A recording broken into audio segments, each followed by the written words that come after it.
All right, and welcome. It is day 5 of the 5-day challenge, Team Tools. I'm glad I fit this in, and I've got Vera live with me. So Vera, Team Tools, how important is this for you right now in this moment in time? Yeah, it's really important. As I was saying before, we're going back to the office after Labor Day in September. So just trying to reconnect people and just give people tools for how they can, I guess, transition to the hybrid workforce, not just for leaders, but also for just everyone. So leaders, people on the team, everybody. Yeah. Yeah, well, and that's been one of the myths that's been shattered, right? It used to be like, oh, we just need to equip the leader, but in a hybrid and a remote workforce, we need to equip everyone, and that's a big piece of what I talk about. So, I don't know, did you flip through the book digitally while you were away this weekend? I didn't get a chance to. I opened to the front cover and I was like, oh, I'm so excited to read this. And then I didn't get a chance because we were camping with friends. So, but I mean, I'm looking forward to reading it for sure. Yeah, well, you'll have like lots of opportunity to do that. And just know that every chapter, so 20 of the chapters have a different team tool in play. Awesome. So awesome. Here is Peggotty. Peggotty is back with us too. I hope Deborah will be, but if you are listening in, just a note about the upcoming Reconnecting Workspaces Certified Coach. So I actually do a certified coach training program, given that this is so needed right now, and it is a 24-hour CCE program. New cohorts are starting quarterly, and I will be starting the next group mid-September on Tuesday afternoon. So if anyone's interested in that, I'll talk a little bit more about it at the end of the call, but there is an early bird rate on until September 1st. So Peggotty, welcome back. We are talking team tools today. How is your week starting? My week is starting great. Good. So is mine. Good to It's our first. We're starting a new course today. Yes. Yeah. Very good. Well, I'm going to be starting holidays later this week, so I'm really excited because one of the things is with the myth, you can't just create all the time, and you just can't create on the fly. So one of the myths in the remote space is the ability to wing it. Just note that it's very hard to do things on the fly in the virtual space. That's a topic I cover in Chapter 19, Meetings and Presentations. So today's topic is actually one of my faves, which is team tools. And as I was just saying as you came in, there are 20 different sets of tools throughout the book. And when I say tools, these are actually, there's facilitated instructions on things that you might do with a team, whether you're internal, whether you're external. And so today I just wanted to spotlight 3 of them in our short time together. And I also wanted to sort of crowdsource some of our learning in terms of what do you want or what do you know? So before we go there, just a reminder, if you've never visited us at the Remote Pathways podcast, check us out, remotepathways.com. You'll find the Pathways podcast, as well as a 52-week series that I did 2 years ago on remote work. And there was a really useful back to work checklist that I just pulled in. I'll send the link, I'll attach that in probably a follow-up email to all of you, or put it on the web page. 5 areas for you to look at, like roles and goals, your work, key relationships, setting up your office, and systems.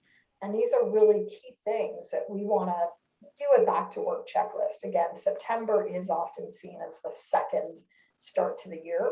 So if you have time this week, next week, really any time up to Labor Day, I like to say, might be a good idea to just look at your back to work checklist, especially if you're like Vera, getting back into the workspace again. There's going to be weeks of transition. So some of you may know, I don't think actually any of you know, well, I think I shared it last week, but the new 90-day guide is here. And I spent the weekend actually going through it.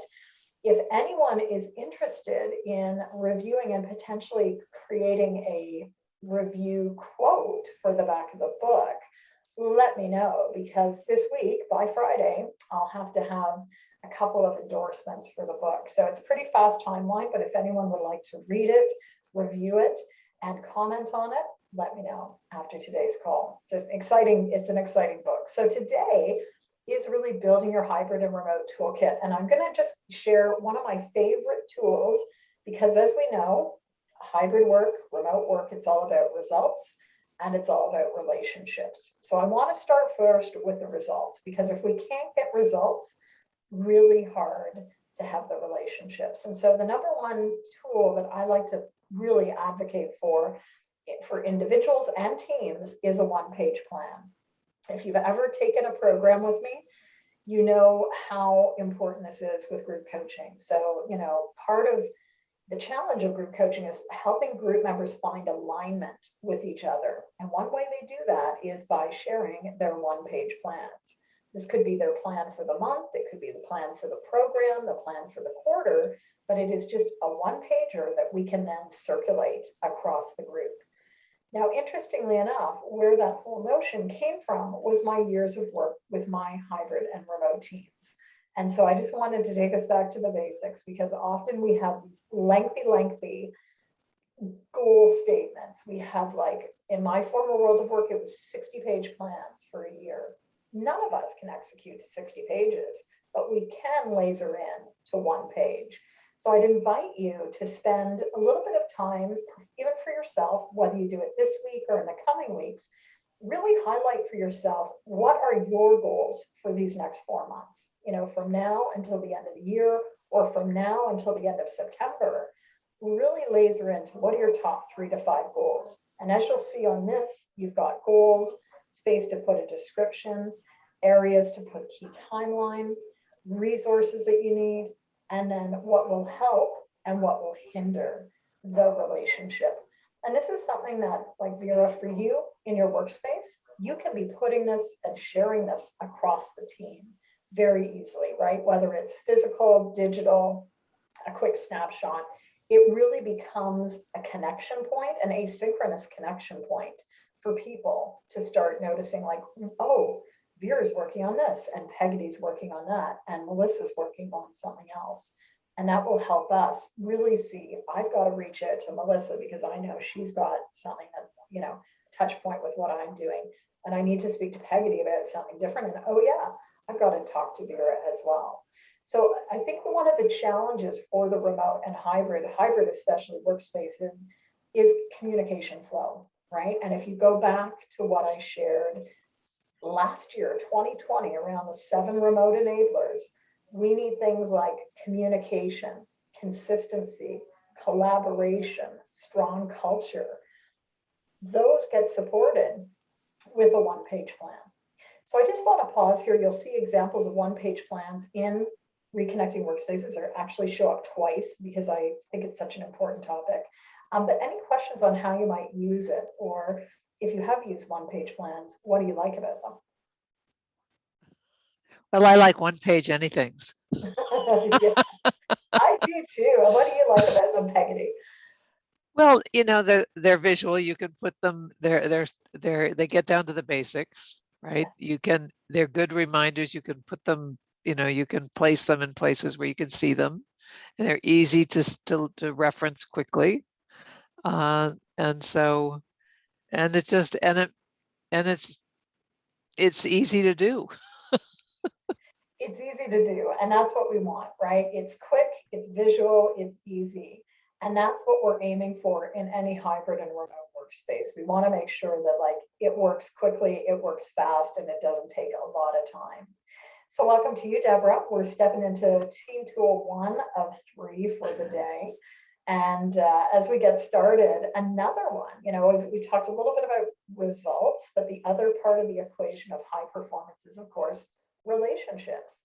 And so invitation, you might have heard me talk about this tool before because I love it so much, but it's really a tool to get people mapping out their relationships. There's been a lot of work around Constellation Theory, which really gets a visual map. It creates a visual map of, like, who's in your network.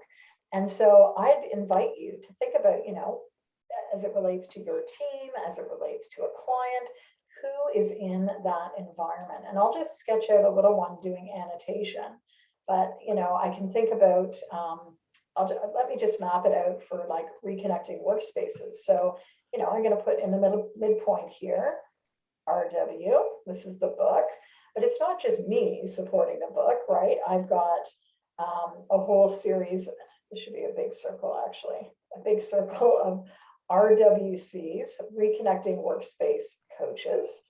And if you weren't with us at the start of the call, one of the things that I've started doing in June was training up certified coaches in this body of work. As you can imagine, there's so much detail here. And so looking at the first group that started in July and has now finished their training, they were just amazed at how much potential for input and impact.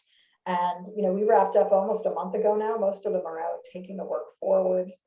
You can actually go to the YouTube channel, meet a couple of them. Every week I'm releasing a different conversation that I'm having with different members of the Reconnecting Workspaces coaches. But why I chose to do this was because I've realized, as one person, I can't take everything out, right? There's just so much that I can do. So I would put like a double strong line here. It's a relationship, a series of relationships that I spend a lot of time on right now, investing in those folks so that they can really do their best work. Another person who I've had a chance to speak to already today is Honey. Honey is my VA, and I've put her a little further out. She's in the Philippines. So with our time difference, we meet every Monday morning at 5:30. What I love about working with her is she can work ahead, right? So if I think of something at the end of the day, like, oh, I need those certificates done, I just email her. By the time I wake up in the morning, it's done.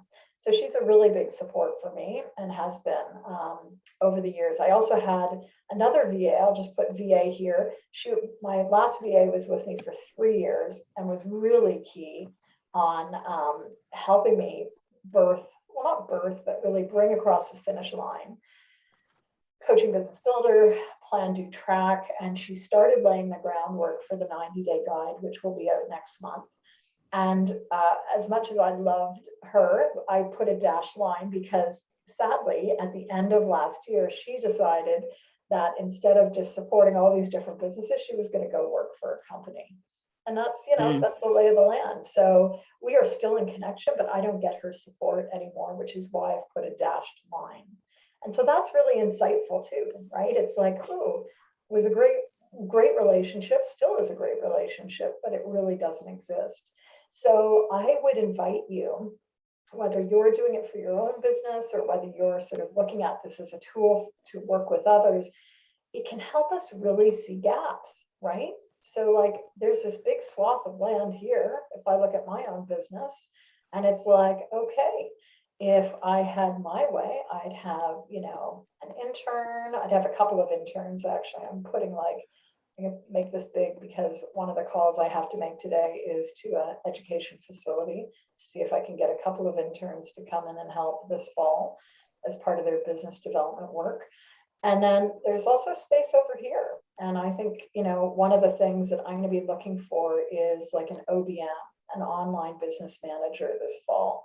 Someone who's not just a VA, but someone who can really be my right-hand person.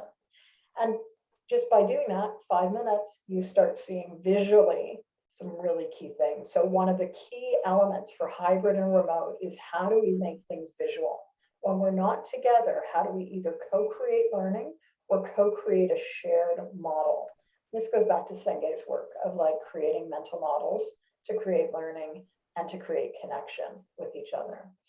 So I'll just pause here and see, does anyone use relationship mapping in a different framework? Deborah, how do you use it right now? So I use, first of all, this is great. And I didn't know about this before. And so I'm literally trying to research this in real time.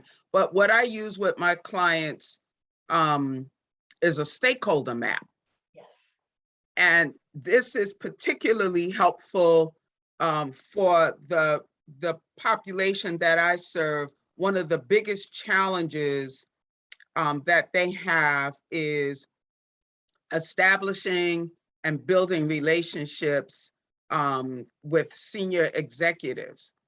And very often they are intimidated by the titles and all of that. And so what I have them do is build out a stakeholder map.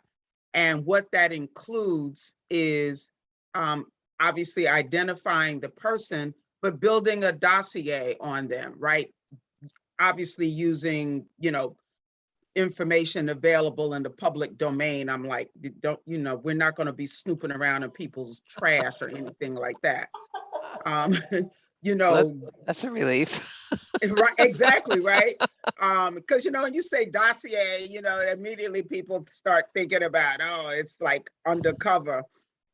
But it's a document that they create for themselves. So it's not shareable, but what it's designed to do is to help them understand the person a little bit better, maybe uncover what some of their interests, the person's interests are, but more importantly, to understand how their specific role and function and where it is that they want to go, how does that intersect with these different stakeholders, so that it gives them a basis of conversation and to start the relationship building.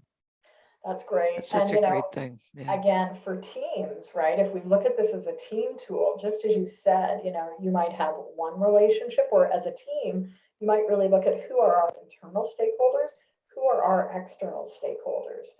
And if you read in chapter 19 and 20 of Reconnecting Workspaces, I get into more about stakeholder mapping, stakeholder engagement. It's a really critical part of working in this hybrid and remote space, and doing it in a team context helps us notice, where are our gaps? Because if I'm a new team member, or maybe I've been on the team for the last year, but I've actually never worked physically in the office, I may be missing a whole side of that map. There may be territories or continents that I'm not even aware of. So doing this as a team can be a really useful element, because business is done through relationships.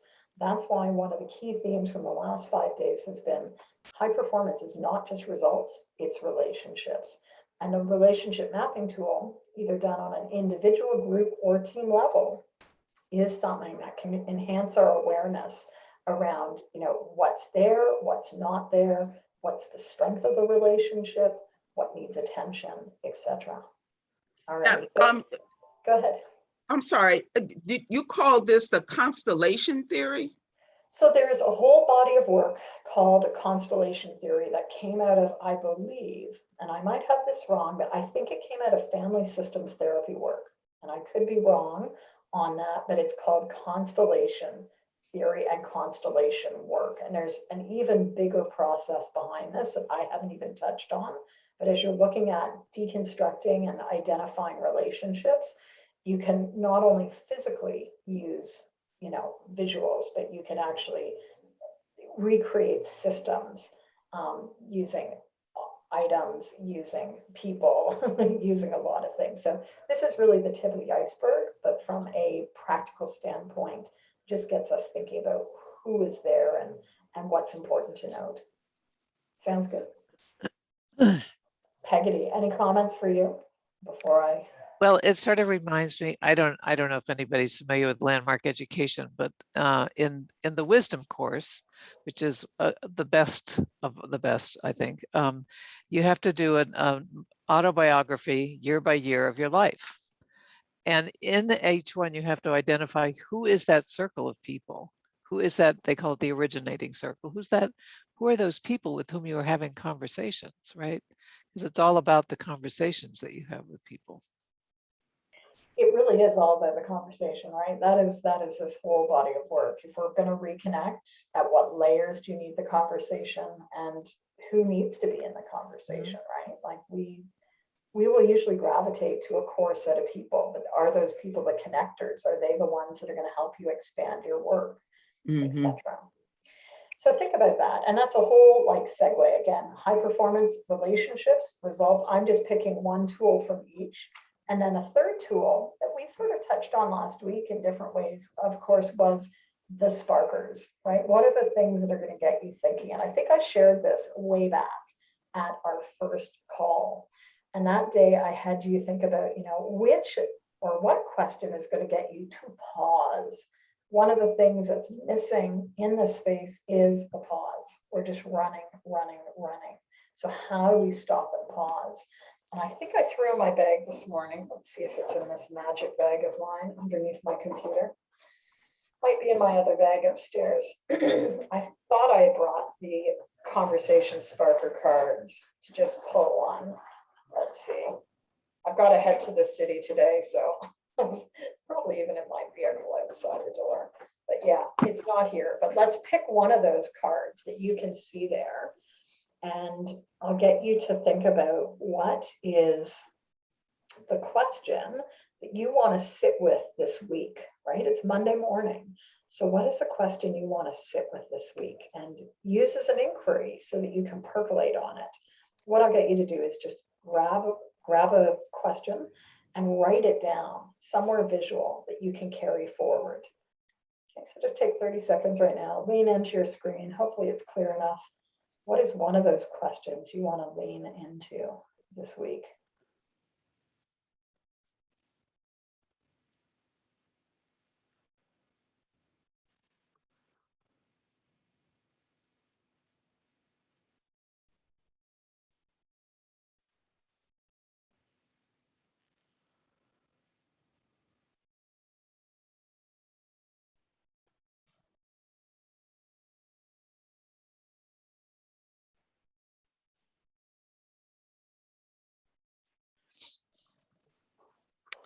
So I'd love to hear what you've chosen. Vera, which one are you going to percolate on? I chose my greatest opportunity is. Like that one. That's great. And how about you, Melissa? Which one are you choosing? Chose for me to thrive because we're moving on Thursday. So Ooh. I'm trying to find a way to maybe think above staying sane, think about thriving. So Really important, right? There is so much going on in the world right now. And even just to hold that notion of like, I don't want to just survive, I want to thrive. Aspirational. And we know how important the aspirational approach is in our work. Love that. How about you, Peggy? Which one have you chosen? Well, starting a new course this week, and you're mentioning vacation or holiday. I said the focus for me is what can I, for me to thrive, what habits would support me? Ooh, that's great. And Deborah, which one have you chosen? Well, I was right there with our greatest opportunity is because I think the more you think on these things, right, the clearer or the more in focus they come. So yeah, our greatest opportunity is. Excellent. And I'm going to choose in the next 24 hours because I got to go down to the city to pick up medications for my parents. And I'm hoping that I can do this turnaround in 24 hours. It's going to mean a lot of stuff that has to get done, but it will happen. And then I can sit back and actually put my feet up. Because yesterday I was able to drop my son at camp. He was supposed to be there August 1st, but with the outbreak, there was an outbreak there before he got there. So they had to shut the camp down for 3 weeks. So I hope he enjoyed his last night, and I will be picking him up just before Labor Day. So with that, renewal is key, as is creating a pause. It's not always about being on. And that's a big piece to note, especially with where we are in the world right now. Like a lot of people, including myself, have just been running for 18 months. What are we doing to find these micro windows to pause and renew and refresh so that we can continue? Because I have a feeling it's probably going to be a very interesting fall from the sounds of it. Yeah. So I think with that, let's see, we've got just about 5 minutes left. That's all I wanted to bring today, but I want to take you back to where we've been in this series. So I'm going to let's see if I did that this morning. I meant to, and then my phone rang. Yeah, so you know what? I didn't bring a slide, but let's reconstruct. I'm going to stop my share here. I want you to, on the screen, let me see, let's do a whiteboard because we've covered quite a few topics in this last 5 days. And I want you to just share 1 or 2 of the key items that you have been thinking about or engaging with in your thoughts in this last week. So grab your text on Annotate. What are one or two of the themes that you're taking from this 5-day challenge? Because we have covered everything from working backwards. Team tools was day 5. Day 4 was the business of this. Last week on day 3, does anyone remember what day 3 was? We did Tuckman's model. I remember Tuckman's model. We also looked at remote enablers, and we kicked off early last week looking at team foundations as well. So share with us, using Annotate, one or two of the key themes that you are leaving this program with. And I love that. So Vera, how to engage people on video calls. Is there a tool or technique that you're going to aim to incorporate in your work? I'm thinking either like some sort of journaling prompt or even just like a thought, I think would be really good. And then like on Teams, I have to figure out how to do, because Zoom is so good with annotation and things like that. And we use Teams and it's not as good, but just something, even just writing something in the chat or just something like that. And then the whole, like you keep saying like every 7 minutes, you have to kind of switch it up. And so I'm being more cognizant of that. That's a really big thing. You know, it is about pacing, and whatever tools you have. Yeah, Teams is not, Teams is just not quite as interactive, but there are ways around it. So you could also have a pre-made slide and get people to really note it down. So then we've got the red. Who is on the red? Me, Peggotty. All right, Peggotty, what's yours? How to bring remote conversation to life, right? So how to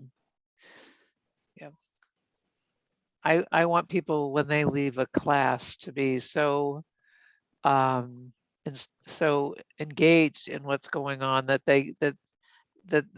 our community space ends up coming to life. I mean, just like it all lights up with connections that are made between the people in the class.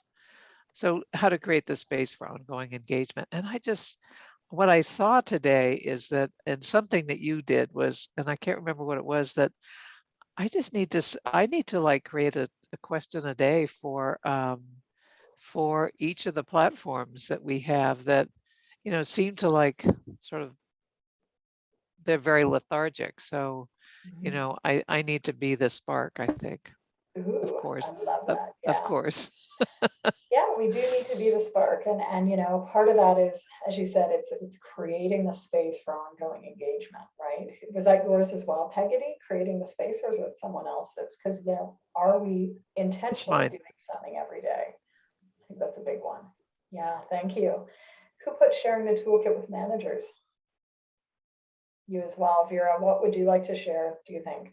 Well, I like how Peggotty framed it as being the spark, and just sharing our knowledge with others and helping them coach their own teams and just brainstorming more ideas as well.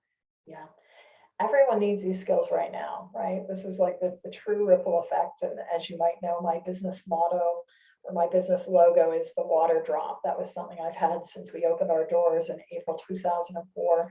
And everyone needs this right now. So be the spark. Think about how you can really take this work forward. Melissa, which one did you choose? I'm so sorry. I'm having trouble doing the white screen or I would write it down, but I chose the, I'm just such a firm believer in the power of the pause and really creating that at the beginning, the grounding and the pause for people to come into who they are and, be intentional and responsive in the engagement. Yeah, absolutely. And Deborah, how about you? Was yours a purple? I am trying to figure out how to use all of it. Yeah, so like there's something in each day that just sparked a whole, different set of ideas. And so I'm gonna have to use the pause because my brain is gonna short circuit. But just what you covered this morning, the relationship mapping, I can see how that would help the people that I serve. If I added that to the stakeholder piece, I could do a whole class, you know, a 6-week class on that. Yeah. Accordion it out, right? Yeah. And so yeah. I want to say a big thank you for joining me for this last week. I know that it sparked some new ideas, which is why I wanted to do this, even at a last minute. I'm going to trust that other people will get sparked as well. And most of you know, because you're alumni of different programs, you know, I'm going to continue to run many of the programs that connect in with this, whether you choose to join me down the road for the Reconnecting Workspaces Certified Coach program with 24 CCEs, or maybe you want to go a bit deeper into this whole engagement for online work. That's Virtual Facilitation Essentials. That's a 5-week program, 8.5 CCEs, or maybe you're interested in sort of becoming a facilitator of this work. And there's a whole back end of facilitation resources that will be coming out this fall as well. So I want to say thank you. I hope that you've enjoyed it. As we go to wrap up, I want to just get you to share the one word that describes the shift that you've made in this last week. Think about where we started last Tuesday around this topic and where you are now. What's the one word to describe that shift for you? And Deborah will work backwards, if that's okay. Is eye-opening one word?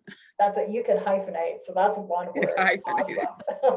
Melissa, what's the one word that describes your shift? Very close to Deborah's. Mine is open, where I just feel so much more open to all the possibilities. Yeah, love that. How about you, Peggy? Energized.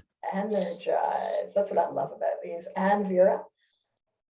Oh my gosh, I like all those words. I was thinking all encompassing, just because there's so much, and it's also for me thinking about how to bring everyone together. Yeah, that's what it is. It's really about reconnecting people, bringing people together for a conversation. You don't have to have a lot, as we've illustrated, but it's like really bringing people together, I think, consistently as well. That's why I love these challenges. So I hope that you'll consider maybe joining me. I'm going to do another one late September, early October, probably related in with this topic. I'll give you a little bit more forewarning. But for those of you that were live, thank you for showing up every day. If you stumbled in on this, join us for the next one, end of September 2021, early October. And I want to say thank you. Have a great week, and I'll see you soon. Take care, everyone. Thank you. See you. Bye-bye. Bye.